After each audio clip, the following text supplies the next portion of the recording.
നമസ്കാരം. ശ്രീകൃഷ്ണ കഥാമൃതം ഭാഗം 467. ഓം ഗം ഗണപതയേ നമഃ. ഓം സം സരസ്വതേ സ്വാഹ. ഓം ശ്രീ ഗുരുഭ്യോ നമഃ. ഓം ശ്രീ രംഗനാഥ ശർമ്മണേ നമഃ. നാരായണ നാരായണ നാരായണ നാരായണ നാരായണ നാരായണ നാരായണ നാരായണ നാരായണ നാരായണ നാരായണ. ഓം ശ്രീകൃഷ്ണാർപ്പണമസ്തു. ഓം ശ്രീകൃഷ്ണായ പരബ്രഹ്മണേ നമഃ. ഓം ശ്രീകൃഷ്ണായ പരമാത്മനേ നമഃ. ഹരേ രാമ രാമ രാമ ഹരേ ഹരേ, ഹരേ കൃഷ്ണ കൃഷ്ണ കൃഷ്ണ ഹരേ ഹരേ. ശ്രീകൃഷ്ണ കഥാമൃതം ഭാഗം 467. ഇന്ന് 217 സർഗം തുടങ്ങണം. 216 സർഗത്തിൽ 37 ശ്ലോകങ്ങളാണ് ഉണ്ടായിരുന്നത്. ത്രിശദ്രാദി വംശവർണ്ണനം എന്നായിരുന്നു ആ സർഗത്തിൻ്റെ പേര്.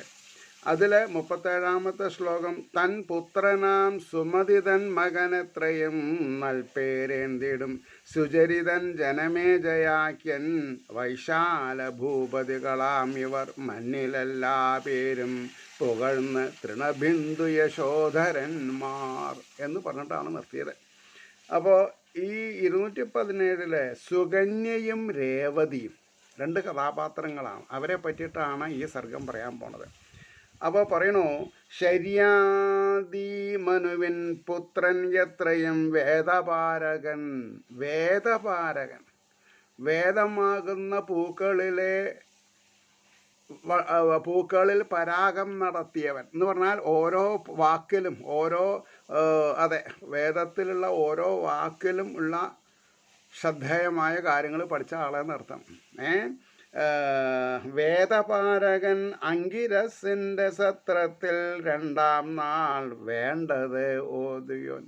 വേണ്ടത് പറഞ്ഞു എന്നാ വേദം അഭ്യസിച്ചിട്ട്. അപ്പോൾ ഓരോ യജ്ഞം യാഗത്തിലും 1-ാം ദിവസം എങ്ങനെ വേണം, 2-ാം ദിവസം എങ്ങനെ വേണം എന്നൊക്കെ ചില ക്രമീകരണങ്ങളുണ്ട്. ആ ക്രമീകരണങ്ങൾ അറിയുന്ന ആളായിരുന്നു ഇദ്ദേഹം. അപ്പോൾ അദ്ദേഹം അത് പ്രവർത്തിച്ചു. അത് എല്ലാവരും ഏകകണ്ഠേന വാഴ്ത്തി. നന്നായി, തെറ്റില്ലാണ്ട് കാര്യം നടന്നു എന്നായി. അതാണ് അങ്കിരസന്റെ സത്രത്തിൽ 2-ാം നാൾ വേണ്ടത് ഓതിയോൻ. സുകന്യയെന്ന കാമിനിയാങ്കിയാം കന്യയൊത്തയാൾ കാട്ടിൽ ചെന്നീടെ ഒരു നാളണഞ്ഞാൻ ചവ്യനാശ്രമം. ചവ്യന മഹർഷിയുടെ ആശ്രമത്തിൽ അവരെത്തി. ആര്?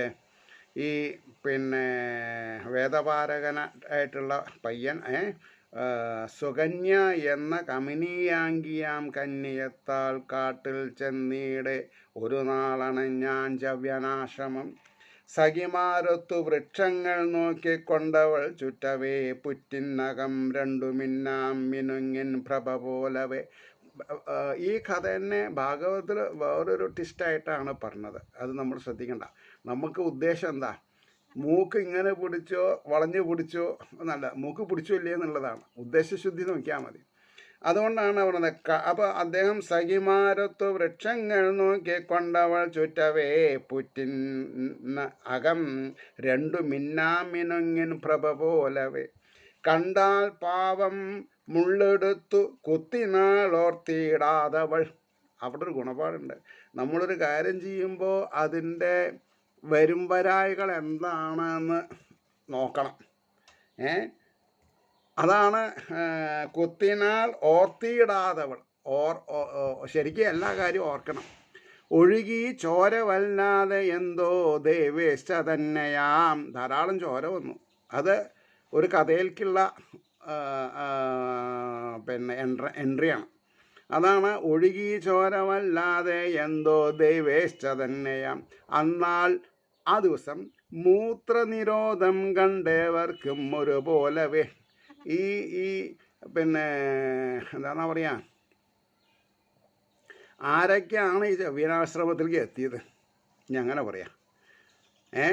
അവർക്കൊക്കെ മൂത്രതടസ്സം നേരിട്ടു. മൂത്രതടസ്സം നേരിട്ട് എന്താ ഉണ്ടാവുക?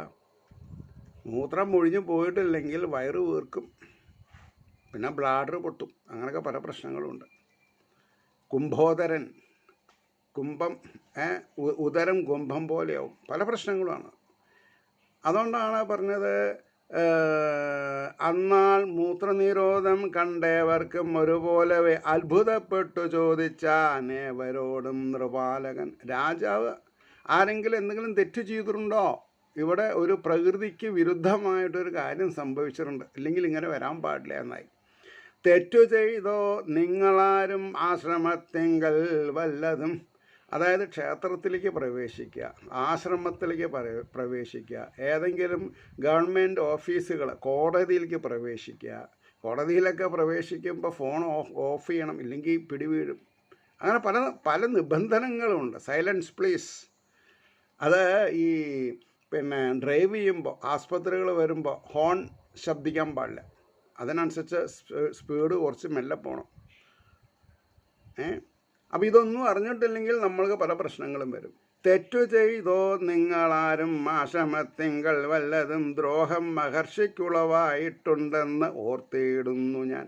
മഹർഷിയുടെ ശാപം കിട്ടിയതാണ് ഈ മൂത്രതടസ്സത്തിന് കാരണം. അപ്പോൾ ആരാണ് മഹർഷിക്ക് എതിരായിട്ട് വല്ലതും ചെയ്തത്?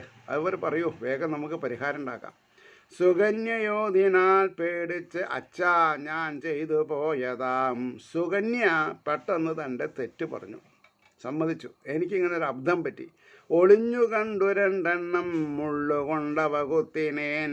മകൾ ചൊൽവത് കേട്ട് അച്ഛൻ പേടിച്ചു മുനിയോടുടൻ പുറ്റിൻ്റെ അരികിൽ ചെന്ന് മാപ്പേകാൻ കെഞ്ചി എത്രയും. അപ്പോൾ ഈ പുറ്റ് എവിടെ ഇരിക്കണത്? അവിടെ പോയി രണ്ട് കൈയും അഞ്ജലി ബന്ധം ചെയ്ത് എനിക്ക് മാപ്പ് തരണം, എൻ്റെ മകളൊരു തെറ്റ് ചെയ്തു എന്ന് ഉണർത്തിച്ചു. മകൾ ചൊൽവത് കേട്ട് അച്ഛൻ പേടിച്ചു മുനിയോടുടൻ പുറ്റിൻ അരികിൽ ചെന്ന് മാപ്പേകാൻ കെഞ്ചിയത്രയും. അഭിപ്രായം അറിഞ്ഞേകി നൃപാലൻ നിജപുത്രിയെ. ആരുടെ അഭിപ്രായം? ചവ്യന മഹർഷി പറഞ്ഞ അഭിപ്രായം കേട്ട് രാജാവ് തൻ്റെ പുത്രിയെ ആമത്തടൽ അകറ്റി തന്നാജ്ഞയോടെ മടങ്ങിനാൻ. ഈ മഹർഷിയുടെ ഭാര്യയാക്കി കൊടുത്തു, വിവാഹം ചെയ്തു കൊടുത്തു. കാരണം കണ്ണു പൊട്ടിപ്പോയി. ഇനി മറ്റു കാര്യങ്ങൾ എങ്ങനെ ചെയ്യാം? ഒരാൾ ആശ്രയം വേണ്ടേ? ആ ചായ വെച്ചിട്ടുണ്ടോ? കുടിച്ചോളൂ.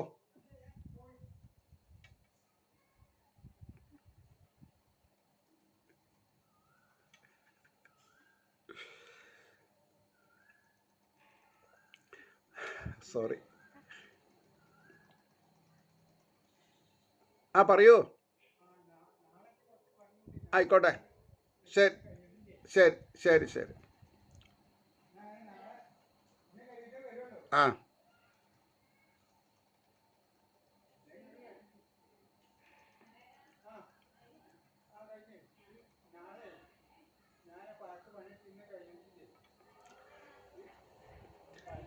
സോറി, ഒരു ഇൻട്രപ്ഷൻ. എന്തപ്പോൾ ചെയ്യുക, ഈ കുടുംബമായിട്ട് ജീവിക്കുമ്പോഴുള്ള ഒരു പ്രശ്നം. അപ്പോൾ അഭിപ്രായം അറിഞ്ഞേകി നൃപാലൻ നിജപുത്രിയെ ആമട്ട അടൽ അകറ്റി തൻ ആജ്ഞയോടെ മടങ്ങിനാൻ. രാജാവിൻ്റെ ഈ ചവ്യന മഹർഷിയുടെ അനുജ്ഞ വാങ്ങിയിട്ട് തന്നെയാണ് പോകുന്നത്. അപ്പോൾ പിന്നെ ശാപമൊന്നും ഇല്ലാണ്ടായി. കോപിയാം ചവ്യനൻ ഇഷ്ടം അറിഞ്ഞ് അലിവോടെപ്പോഴും ശുശ്രൂഷിച്ച് എത്രയും പ്രീതിപ്പെടുത്തി മതിശാലിനി. അവിടെ ആ സുകന്യയുടെ സ്വഭാവം നമുക്കൊരു ഗുണപാഠമായിട്ട് വ്യാസർ പറഞ്ഞു തരുന്നുണ്ട്. കോപിയാം ചവ്യനന് കോപം ഇല്ലാണ്ടാക്കണമെങ്കിൽ അദ്ദേഹം വിചാരിച്ച ഇഷ്ടമായിട്ടുള്ള കാര്യങ്ങളൊക്കെ ചെയ്തു കൊടുക്കണം. മനസ്സിലായില്ലേ? കോപിയാം ചവ്യനൻ ഇഷ്ടം അറിഞ്ഞ് അലിവോട് എപ്പോഴും ശുശ്രൂഷിച്ച് എത്രയും പ്രീതിപ്പെടുത്തി. വിഷ്ണുപ്രീതിക്ക് വിഷ്ണു സഹസ്രനാമം ജപിക്കണമെന്ന് പറഞ്ഞ മാതിരി ചവ്യനന് പ്രീതിപ്പെടുത്തി. ആരെ? മതിശാലിനി. മതി, കണ്ടൻമെൻ്റ്, അതായത് വന്ന സാഹചര്യങ്ങൾ സംതൃപ്തി ഉണ്ടാവുന്നവനെയാണ് മതിശാലിനി എന്ന് പറയാം. അതായത് ഒരു പോരായ്മയുള്ള ദുർഘടാവസ്ഥയിലിരിക്കുമ്പോൾ നമ്മൾ ഈശ്വരനെ പഴിക്കരുത്. എൻ്റെ കർമ്മ ഫലമാണ് ഞാൻ അനുഭവിക്കണത്, തെറ്റുപറ്റിയിട്ടുണ്ടാവും, അത് തിരുത്തുക. ഈശ്വരോപാസന ഒന്നും കൂടി സ്ട്രോങ് ആക്കുക, അതേ നിവൃത്തിയുള്ളൂ. അശ്വിനീ ദേവർ തന്നാശ്രമത്തിൽ വന്നളവ് ആ മുനി പൂജിച്ച് അർദ്ധിച്ചു വാർദ്ധക്യം മാറ്റി യൗവനമേകുവാൻ. ഇവിടെ കഥ വളരെ ചുരുക്കിയിട്ടാണ് പറഞ്ഞത്. ഭാരതത്തിൽ ഇത് കുറച്ച് വലുതാക്കിയിട്ടുണ്ട്. അതെന്താ കാര്യം? ഇപ്പോൾ താമരശ്ശേരി കൃഷ്ണൻപട്ടിത്തിരിപ്പാടിനെ അറിയുള്ളൂ. ഇവിടെ വേറെ പല വിഭവങ്ങളും നമുക്ക് തന്നിട്ടുണ്ട്. ഭാഗവതത്തിലില്ലാത്ത 10,000 ശ്ലോകങ്ങൾ തന്നിട്ടുണ്ട്. അതിന് നമ്മൾ അദ്ദേഹത്തിനെ നമസ്കരിക്കുക. അപ്പം അശ്വിനി ദേവർ തന്നാശ്രമത്തിൽ വന്നളവാം മുനി പൂജിച്ച് അർത്ഥിച്ചു വാർദ്ധക്യം മാറ്റി യൗവനമേകുവാൻ. പിന്നെ അശ്വിനി ദേവന്മാരോട് എങ്ങനെയെങ്കിലും ഞങ്ങളുടെ കണ്ണ് കണ്ട് വാർദ്ധക്യമൊക്കെ മാറ്റി തന്നാൽ തർക്കടില്ല എന്നായി. ശരിയെന്നോതി വൈദ്യന്മാരത്രയും സ്നേഹപൂർവകം അങ്ങ് ഈ കയത്തിൽ മുങ്ങേണം ഇത് സിദ്ധി വിനിർമ്മിതം. ഒരു കാര്യം ചെയ്യൂ, അങ്ങയ്ക്ക് കണ്ണ് കാണും, വാർദ്ധക്യം പോയിട്ട് യൗവനാസ്ഥ വരും, ശരീരം ബലമുള്ളതാവും. ഈ കാണുന്ന പൊയ്കയിലൊന്ന് ഇറങ്ങി മുങ്ങിപ്പോരൂന്ന് പറഞ്ഞു. അതാണ് ശരിയെന്നോതി വൈദ്യന്മാർ എത്രയും സ്നേഹപൂർവകം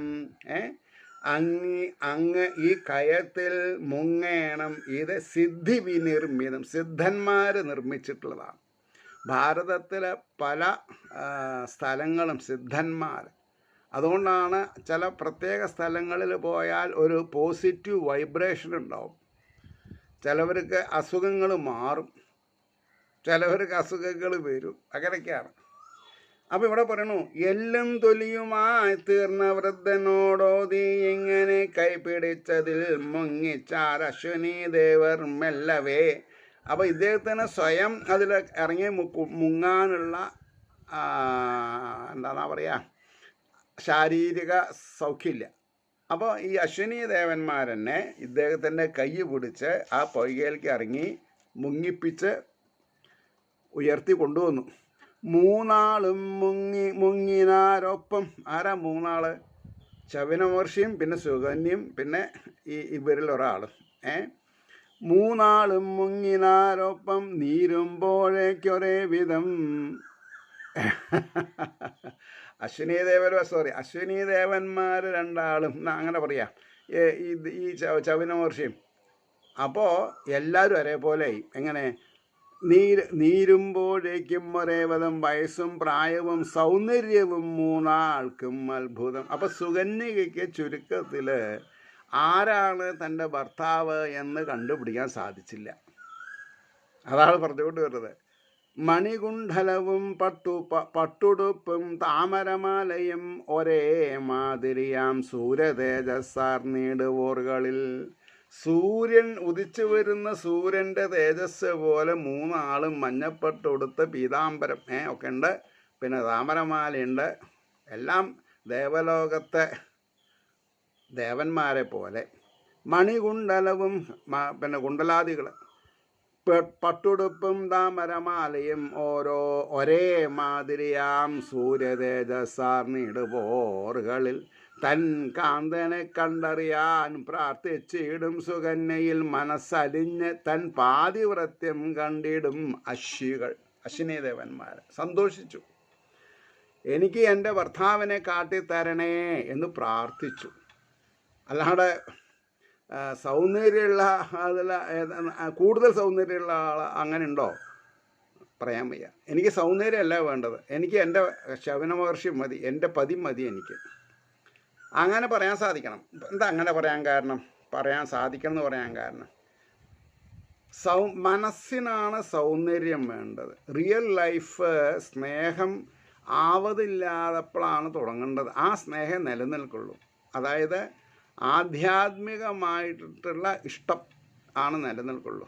സമ്പത്ത് നോക്കിയിട്ട് എത്ര സ്വത്തുണ്ട്, എത്ര ബാങ്ക് ബാലൻസ് ഉണ്ട്, ഇനി റിട്ടയർ ചെയ്യാൻ എത്ര കാലമുണ്ട്, പിന്നെ പ്രൊമോഷനൊക്കെ കിട്ടിയോ എന്നൊന്നും ചോദിച്ച് വിഷമിച്ചിട്ടുള്ള യാതൊരു കാര്യമില്ല. നല്ല മനസ്സുണ്ടെങ്കിൽ അവിടെ പൊറുക്കാൻ ഇഷ്ടമായിരിക്കും, ഇല്ലെങ്കിലോ നരകം ഫലം. അപ്പോൾ ഇവിടെ തൻ കാന്തനെ കണ്ടറിയാൻ പ്രാർത്ഥിച്ചിടും സുകന്യയിൽ മനസ്സലിഞ്ഞ് തൻ പാതിവൃത്യം കണ്ടിടും മഷികൾ മഹർഷിയോടാജ്ഞ വാങ്ങി വിമാനം കയറി മെല്ലവേ.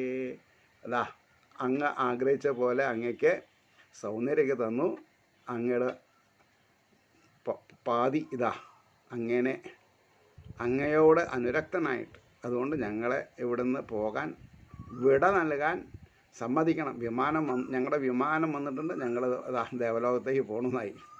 അതാണ് ആകെ 2 വരെയേ ഉള്ളൂ 17-ാമത്തെ ശ്ലോകം. മഹർഷിയോടാജ്ഞ വാങ്ങി വിമാനം കയറി മെല്ലവേ യജ്ഞകാര്യാർത്ഥം ഋഷിയെ കാണാൻ വന്ന മഹേശ്വരൻ കണ്ടാൽ മകൾക്കരികിൽ അന്നൊരു സൂര്യസമാനനെ. അങ്ങനെ ഇരിക്കുമ്പോൾ സുകന്യയുടെ അച്ഛൻ അവിടെ വന്നു.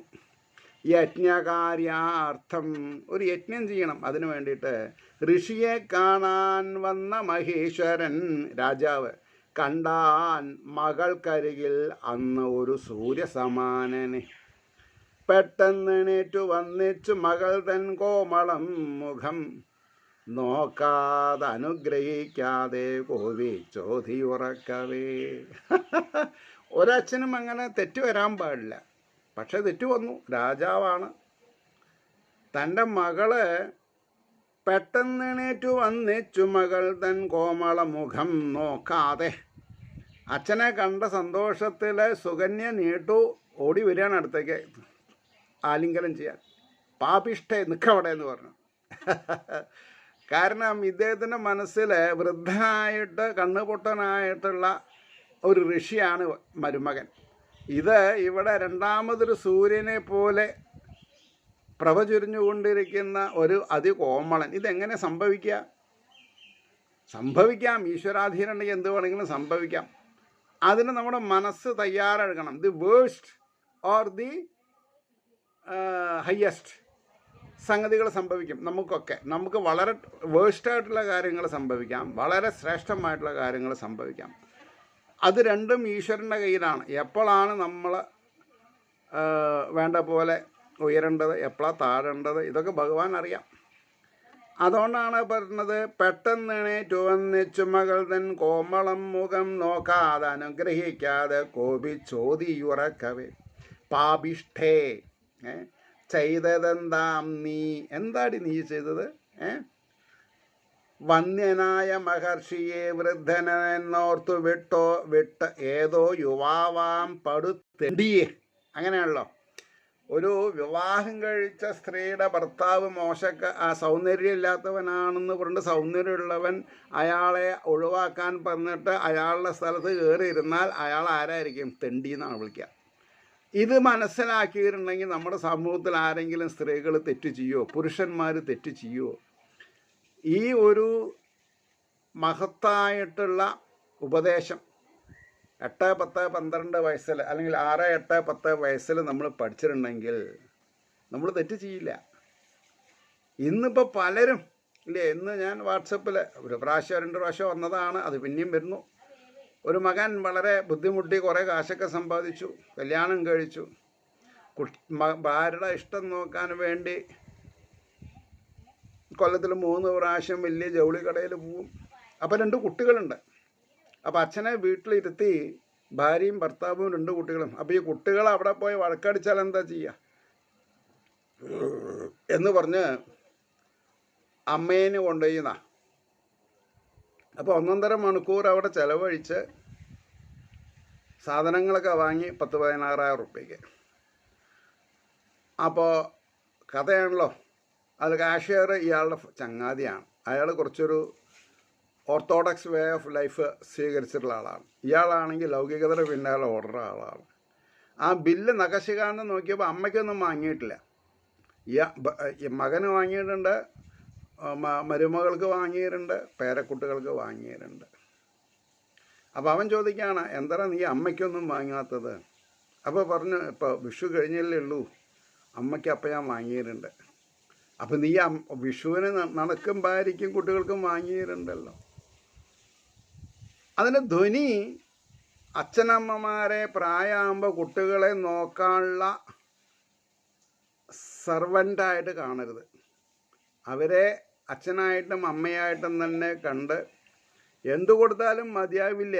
അവർ നമ്മളെ വളർത്താൻ ശ്രമിച്ചിട്ടുള്ള സാഹചര്യങ്ങളെ വെച്ച് നോക്കുമ്പോൾ മേരുപർവ്വതം തന്നെ കൊടുത്താലും പോരാ. അപ്പോൾ ഞാൻ ആ കഥ പിന്നെയും പറയുന്നുണ്ട്. വീട്ടിൽ പോയപ്പോൾ രാത്രി അച്ഛനമ്മോട് ചോദിക്കുകയാണ്, നീ ഇങ്ങനെ പോയല്ലോ, എന്താ നിനക്ക് വാങ്ങിയത്? അപ്പോൾ പിന്നെ അവരെടുക്കായല്ല, ഞാൻ വേണ്ട പറഞ്ഞിട്ടാണ് പറഞ്ഞു. അപ്പം അച്ഛൻ പറഞ്ഞു, എടി എനിക്ക് നന്നെ അറിയാം, നമ്മുടെ കുട്ടികളേനെ അറിയാം. നിൻ്റെ മുഖത്ത് അശ്രുഗണങ്ങൾ നിൻ്റെ കവിൾത്തടത്തെ ആക്രമിക്കുന്നുണ്ടല്ലോ, എന്താ കാരണം? അപ്പോൾ അവരുള്ള കാര്യം പറയാം. അപ്പം ഇതൊക്കെ അപ്പം ഞാൻ അതിൽ കമൻറ്റ് ചെയ്തു. എന്താ കമൻറ്റ്? ഈ അച്ഛനാണെങ്കിൽ അല്ല, ഈ മകനും മരുമകൾക്കും പേരക്കുട്ടികൾക്കും ഒക്കെ ആധ്യാത്മിക അല്ലെങ്കിൽ രാമായണം, ഭാഗവതം പോലെയുള്ള ഗ്രന്ഥങ്ങളിൽ അനവരതം മാതൃദേവോ ഭവ, പിതൃദേവോ ഭവ, ആചാര്യദേവോ ഭവ എന്നുള്ളത് പഠിപ്പിക്കുന്നുണ്ട്. അത് പഠിക്കാതെ കണ്ടുള്ള ഒരു പോരായ്മ. രാമായണത്തിൽ തൻ്റെ അച്ഛൻ തൻ്റെ ചെറിയമ്മയെ ഒരു പരുവത്തിൽ നിർത്താൻ വേണ്ടി ശ്രീരാമചന്ദ്രസ്വാമീനെ കാട്ടിലേക്ക് 14 വർഷം അയക്കാം എന്ന് സത്യം ചൊല്ലി ശ്രീരാമചന്ദ്രസ്വാമീനെ കാണാൻ പറയുന്ന ഒരു സന്ദർഭമുണ്ട് അതിൽ. അപ്പോൾ അവിടെ കവി പറയുന്നുണ്ട്, അച്ഛനമ്മമാരുടെ ഇംഗിതം പറയാതെ കൊണ്ട് ചെയ്യുന്നവൻ ഉത്തമൻ, പറഞ്ഞു ചെയ്യുന്നവൻ മധ്യവൻ, പറഞ്ഞിട്ടും ചെയ്യാത്തവൻ പിതൃമലം. അപ്പോൾ ഇതെല്ലാം വളരെ ഗൗരവമായിട്ട് നമ്മൾ 8, 10, 12 വയസ്സ് പഠിച്ചിരിക്കണം. ഇത് പഠിക്കാത്തത് കൊണ്ടാണ് നമ്മൾ അച്ഛനും അമ്മേനെ എവിടെ കൊണ്ടാക്കണത്? വൃദ്ധാശ്രമത്തിൽ കൊണ്ടാക്കണത്. അത് വലിയ ഒരു മേന്മയുള്ള കാര്യമല്ല. അതിൻ്റെ ഇരട്ടി നമ്മൾ ബുദ്ധിമുട്ടും. അപ്പോൾ നമ്മളിപ്പോൾ എന്ത് ബുദ്ധിമുട്ടിയിട്ടും നമ്മുടെ സമ്പാദ്യം കുറച്ചാണെങ്കിലും ഉള്ളത് കൊണ്ട് സംതൃപ്തിപ്പെട്ട് ജീവിക്കാൻ നമ്മളെ കൊണ്ട് സാധിക്കണം. ഇല്ലെങ്കിൽ അതൊരു പരാജയമായിട്ട് മാറും. അതുകൊണ്ടാണ് പറഞ്ഞത്, പാപിഷ്ടേ ചെയ്തതെന്താം നീ വന്യനായ മഹർഷിയെ വൃദ്ധനെന്നോർത്തു വിട്ട് ഏതോ യുവാവാം പടുതെണ്ടിയേ കൈകൊണ്ട് വേശ്യയാം നിന്നെ. സ്വന്തം മകളെ വ്യഭിചാരിണിയെന്ന് വ്യാസർ വിളിപ്പിച്ചു. വ്യാസരുടെ ശക്തി വൈഭവം. അതായത് നമ്മുടെ സാധാരണ ഒരു കുടുംബത്തിൽ അങ്ങനെ ഉണ്ടായത് വിചാരിച്ചാലോ, ഒരു അച്ഛന് ധൈര്യം ഉണ്ടാവുമോ മകളെ വേശ്യെന്ന് വിളിക്കാൻ? സത്യത്തിനെ ഹൈഡ് ചെയ്യുന്ന ആൾക്കാരാണ് നമ്മൾ. കവികൾ അങ്ങനെയല്ല, സത്യത്തെ ഉറക്കെ വിളിച്ചു പറയുന്ന ആൾക്കാരാണ് കവികൾ. അവർ കവികളായിട്ട് തന്നെ ഇരിക്കും, നമ്മൾ കവികളായിട്ട് തരം താഴും. എന്താ കവി എന്ന് പറഞ്ഞ അർത്ഥം? കൊരങ്ങന്മാരുടെ സ്വഭാവമായിട്ട് നമ്മൾ തരം താഴാം. അപ്പോൾ പറഞ്ഞു, കൈകൊണ്ട് വേശ്യയാം നിന്നെ കണി കണ്ടാൽ കുളിക്കണം നാണമില്ലാതെ ജാരൻ്റെ ഒപ്പം വാണുരസിപ്പവൾ. നാണുണ്ടടി നിനക്ക്? പ്രായവും ബുദ്ധിയുമായിട്ടുള്ള ശൗനക മഹർഷിയെ വിട്ട് നീ ശാരീരികമായിട്ടുള്ള പുഷ്ടിയുള്ള ഈ ഒരു പയ്യനെയും കൊണ്ട് നടക്കണത് ശരിയാണോ എന്ന് ചോദിച്ചതിൻ്റെ താല്പര്യം. അപ്പോൾ തെണ്ടിയെ കൈകൊണ്ട് വേശ്യയാം നിന്നെ കണി കണ്ടാൽ കുളിക്കണം നാണമില്ലാതെ ജാരൻ്റെ ഒപ്പം വാണുരസിപ്പവൾ. പിതൃഭർത്താക്കൾ തൻ മുടിച്ച് കുലത്തെ ദുഷിപ്പിക്കുന്നവളാണ് നീ. ഭർത്താവിൻ്റെയും അച്ഛൻ്റെയും കുലത്തെ ദുഷിപ്പിക്കുന്നവളാണ് നീ. പിതൃഭർത്താക്കൾ തൻ മുടിച്ച് കുലദൂഷണ മനുവംശജയായിട്ടിടെ ഈ വിധം ദുർബുദ്ധി എങ്ങനെ? എൻ്റെ മകളായി പറഞ്ഞ് നീ എങ്ങനെയാണ് ഒരു പ്രത്യേക സാഹചര്യത്തിൽ ദുർബുദ്ധിയായത് എന്നൊരു ചോദ്യം ചോദിച്ചു. അച്ഛൻ്റെ മൊഴി കേട്ടോതി മൃദുല സ്മിതയാം മകൾ. അവിടെയാണ് വേറൊരു ഗുണപാഠം. അച്ഛന് എത്ര ചൂടായാലും സത്യമായ കാര്യങ്ങൾ എന്താണെന്നുള്ളത് സുകന്യയ്ക്ക് അറിയാം. അപ്പോൾ what you mean bloody father ചോദിച്ചില്ല. വളരെ എന്താണെന്നാ പറയുക, സഹതാപത്തോട് കൂടിയിട്ട്, അല്ലെങ്കിൽ സമനില വിടാതെ കണ്ട് അച്ഛൻ അർഹിക്കുന്ന സ്നേഹാദരങ്ങളോടുകൂടി ആദരവോടുകൂടി വിനയത്തോടുകൂടി താണ് കേണ് അച്ഛനെ അഭിസംബോധന ചെയ്തു. എന്താണ്? അച്ഛൻ്റെ മൊഴി കേട്ടോതി മൃദുലസ്മിതയാം മകൾ അശ്വിനി ദേവകൾ അനുഗ്രഹിച്ച കഥ സർവവും. എങ്ങനെയാണ് ഭർത്താവിന് പൂർണ്ണമായ ആരോഗ്യം കിട്ടിയത്? എങ്ങനെയാണ് കണ്ണ് കണ്ടത്? ഈ നവകോമളത്വം ദൈവാധീനം എങ്ങനെ ഉണ്ടായി എന്നുള്ള കഥകളൊക്കെ അച്ഛനെ പറഞ്ഞ് മനസ്സിലാക്കി. കണ്ണീരിയന്നു മകളെ പുണർന്നാനന്ദമഗ്നനായി. അപ്പോൾ വേശ്യയെ തേവിടിശി എന്നൊക്കെ വിളിച്ച ആ വ്യക്തി തന്നെ തൻ്റെ ഇരു കൈകളെയും കൊണ്ടും തൻ്റെ മകളെ വാരി പുണർന്ന് അശ്രുബന്ധുക്കളെ കൊണ്ട് അവളുടെ തലയിൽ അഭിഷേകം നടത്തിയെന്ന കണ്ണീരിയെന്നു മകളെ പുണർന്നാനന്ദമഗ്നനായി യജ്ഞം നടത്തി ജാമാതാവിൻ്റെ മേൽ നോട്ടമൊക്കെയും. അതായത് മരുമകൻ്റെ നോട്ടത്തിൽ അദ്ദേഹം എന്താ ആഗ്രഹിച്ചത്? ആ യജ്ഞമൊക്കെ നടത്തി. ചുരുക്കത്തിൽ ധൈര്യത്തോടെ അശ്വിനികൾക്ക് സോമം മഹാമുനി. അപ്പോൾ ഇത് ഭാഗവതത്തിൽ ആദ്യം തന്നെ പറയുന്നുണ്ടായിട്ടുണ്ട്, ഞങ്ങൾ അങ്ങയ്ക്ക് ഉപകാരം ചെയ്യാം, അങ്ങ് ഞങ്ങൾക്ക് എന്ത് ഉപകാരം ചെയ്യുമെന്ന് ചോദിച്ചിട്ടുണ്ട്. അപ്പോൾ പറഞ്ഞു, നിങ്ങൾ ദേവകുലത്തിൽ നാസത്യന്മാർ എന്ന് പറയുന്ന ഭിഷഗ്വരന്മാരാണ്, നിങ്ങൾക്ക് 100% ദേവത്വം ഇല്ല. അത് കാരണം നിങ്ങൾക്ക് സുരാപാനം ചെയ്യാനുള്ള അർഹത ഇന്ദ്രൻ മുതലായിട്ടുള്ള ദേവന്മാർ മന്ത്രിസഭ കൂടിയിട്ട് തീരുമാനിച്ചിട്ടുണ്ട്. അങ്ങനെയല്ല, നിങ്ങളും മറ്റു ദേവന്മാരെ പോലെ അമൃതം ഉണ്ണാൻ കെൽപ്പുള്ളവരാണ്. അല്ലെങ്കിൽ ഞാനത് വേണ്ട മാതിരി എൻ്റെ ഇഷ്ടപ്രകാരം ഞാൻ യജ്ഞ യജമാനായിരുന്ന് നിങ്ങളെ കൊണ്ടൊരു യജ്ഞം നടത്തി അതിലുള്ള അമൃതം നിങ്ങളെ കൊണ്ട് ഞാൻ കുടിപ്പിക്കാമെന്ന് പറഞ്ഞ് പിടിപ്പിച്ചിട്ടുണ്ട്. അതാണ് ധൈര്യത്തോടെ അശ്വികൾക്കു സോമം മഹാമുനി കോപിച്ച ഇന്ദ്രൻ ചവ്യനനെ കൊല്ലുവാൻ വ്രജമെടുത്തുടൻ. അതത്ര ഇഷ്ടപ്പെട്ടില്ല. ഇന്ദ്രന് അശ്വിനി ദേവന്മാർക്ക് അമൃത് കൊടുത്തത് അത്ര ഇഷ്ടമില്ല. അതൊക്കെ ഇപ്പോഴും നടക്കുന്നുണ്ട്. എനിക്കും എൻ്റെ മക്കൾക്കും ആവാം, മറ്റുള്ളവർക്ക് ആവാൻ പാടില്ല എന്ന് പറയുന്ന ഒരു തെണ്ടിത്തരത്തിലാണ് നമ്മളും ജീവിച്ചു കൊണ്ടിരിക്കുന്നത്. ഈ കഥ നമ്മൾക്ക് വളരെ അപ്റ്റാണ് എല്ലാ കാര്യങ്ങളെ കൊണ്ടും. അതുകൊണ്ടാണ് ധൈര്യത്തോടെ അശ്വിനികൾക്കു സോമം മഹാമുനെ കോപിച്ച ഇന്ദ്രൻ ചവ്യനെ കൊല്ലുവാൻ വജ്രം എടുത്തുടൻ പൊങ്ങിച്ച കൈ അനങ്ങാതായി തീർത്താൻ താപസപുങ്കവൻ. ഇനി എന്താ വേണ്ടേ? ചന്ദ്രഹാസം വജ്രായുധം നീട്ടിപ്പിടിച്ച കയ്യ് അനങ്ങാതെ കണ്ടായി. ആരുടെ? ഇന്ദ്രൻ്റെ. കാരണം എന്താ? ചവ്യനൻ്റെ തപസ്സിൻ്റെ ഫലം. പൊങ്ങിച്ച കൈ അനങ്ങാതായി തീർത്താൻ താപസപുങ്കവൻ വൈദ്യന്മാർക്കു നിഷേധിച്ച സോമൻ അന്നു മുതൽക്ക് ഇനി അശ്വികൾക്കെന്നും ആവാം എന്നോതി വജ്രി ഉറക്കവേ.